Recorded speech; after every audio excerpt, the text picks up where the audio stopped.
Trump's budget makes perfect sense and will fix America, and I will tell you why. An article from the Washington Post by Alexandra Petri. Some people are complaining that the budget proffered by the Trump administration, despite its wonderful, macho-sounding name, is too vague and makes all sorts of cuts to needed programs in favor of increasing military spending by leaps and bounds. These people are wimps. Office of Management and Budget Director Mick Mulvaney has called it a hard power budget, which is, I think, the name of an exercise program where you eat only what you can catch, pump up your guns, and then punch the impoverished in the face. This, conveniently, is also what the budget does. This budget will make America a lean, mean, fighting machine with bulging, rippling muscles and not an ounce of fat. America has been weak and soft for far too long. But how will I survive on this budget, you may be wondering. I am a human child, not a costly fighter jet. You may not survive, but that is because you are soft and weak, something this budget is designed to eliminate. So what are we cutting? First, the State Department by 29%. Right now, all the State Department's many qualified employees do is sit around, being sad that they are never consulted about anything. This is, frankly, depressing, and it would be best to put them out of their misery.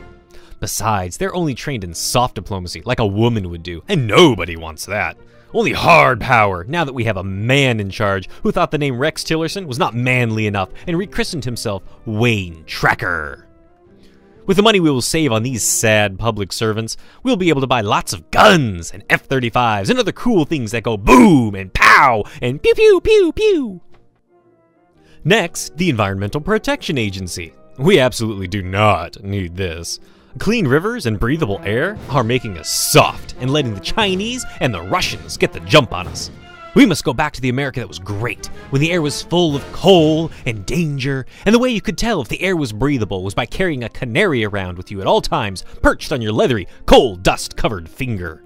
Furthermore, we will cut funding to Superfund cleanup in the EPA because the only thing manlier than clean water is dirty water. Agriculture Department. No more of this namby-pamby gathering nonsense. We will be hunters again. This is also why we are cutting the Supplemental Nutrition Program for women, infants, and children.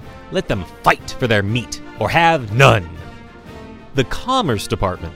This will lose its funding to prepare people for coastal disasters, because in the future, we will all be so strong that we can stare down the sea and make it recede by flexing our bulging muscles. The Labor Department. There will be no labor in the future. Labor is what women do, I think. All fetuses will burst out of the wombs, brandishing an Uzi on each arm. Also, we will cut funding to the people who would have explained that this is not how birth or labor works. Also, we're decreasing funding to the National Institutes of Health because in the future, we will cure disease by punching it. Or, if that fails, sending drones after it. Also, we will buy more planes and guns to shoot down airborne viruses out of the sky. Affordable housing is a luxury, and we are going to get rid of it. Donald Trump does not live in affordable housing, and neither should you. We don't need to fund historic sites. Those parks have sassed the administration enough, and they must get what is coming to them.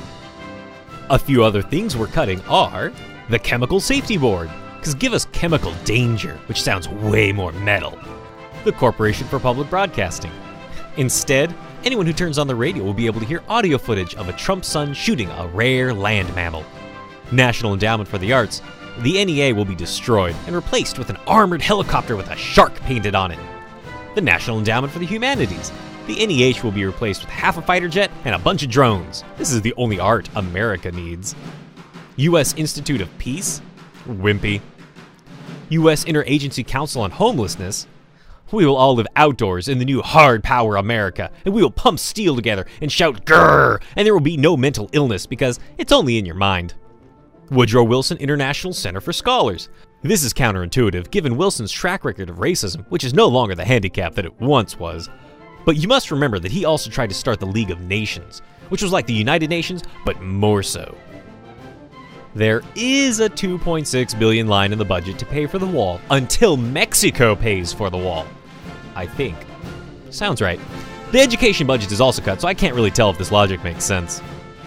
All school children will be taught by an F-35 wearing a Make America Great Again hat. They will also have new school choice options, including the choice not to afford any school at all. Because at school, you are taught things like grammar and pronouns and spelling and history, and these are all potentially inimical to the future we are trying to build. We will also be cutting Meals on Wheels, as well as after-school programs to feed children, because they are not improving performance as we would like. Feed children just to feed them? What are we, soft? No, we are not. America will be stronger than it has ever been. Anyone who survives will be a gun covered in the fur of a rare mammal, capable of fighting disease with a single muscular flex. Raw power, hard raw power, grr, hiss, pow! It will be great.